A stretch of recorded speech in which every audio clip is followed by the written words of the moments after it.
గొప్పవాళ్ల గోత్రాలు పెరుమాళ్ల కెరుక అంటారు.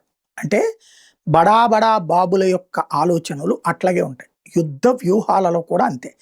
బయటకి తెలిసేది 10% తెలియకుండా దాచబడేది 90%. ఎప్పుడో కాలగర్భంలో కలిసిపోయిన దశాబ్దాలు గడిచిపోయాక ఆ యుద్ధంలో పాల్గొన్న వాళ్ళు, కీలక పాత్ర పోషించిన వాళ్ళు తమ సన్నిహితులకి చెప్తేనో లేదో తామే ఆత్మచరిత్రలు రాస్తేనో బయటపడుతుంటాయి. అమెరికా యుద్ధాలైనా, చైనా యుద్ధాలైనా, పాకిస్తాన్ వ్యవహారాలైనా, భారతదేశంలోని కొన్ని అయినా అలాగే బయటపడ్డటువంటి అంశం. ఇప్పుడు ఇరాన్లో అయితే సంథింగ్ ఏదో జరుగుతుంది. పెద కొమైని చనిపోయాడు, చిన్న కొమైని వచ్చేటప్పటికి ముక్తజా కొమైని ఎక్కడున్నాడో తెలియదు.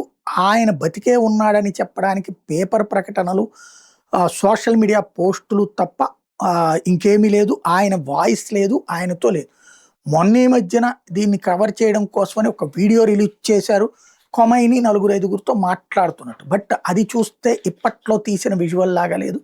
యథావిధిగా పాత కొమైని ఏదైతే తను ప్రమాదానికి కాదు దాడికి గురి కాకముందున్నటువంటి ఫేసులతో చూపించేటప్పటికి అది అభూత కల్పనే అన్నటువంటిది ప్రధానంగా పబ్లిక్కి అర్థమైంది. ఇప్పుడు వాస్తవంగా ఆయన ప్లేస్లో ఆయన కనుక ఏదైనా అయితే, తాజాగా కూడా ఆయన ఉన్నాడంటూ కొన్ని అటాక్ జరిగినాయి. అయితే హసన్ కొమైని వస్తాడు. వాళ్ళ మనవడు, అంటే పెద కొమైని మనవడు అధికారంలోకి రావాల్సి. అతను మాత్రం తాజాగా ఐఆర్జీసీ ఆలోచనలకు విరుద్ధంగా ఏదైతే పెజెష్కియాన్తో కూర్చుని ఇప్పుడు కాల్పుల విరమణ జరగాలి, అమెరికాతో సంబంధాలు మెరుగుపరుచుకోవాలని పిలుపునిస్తుండడం కీలక పరిణామం.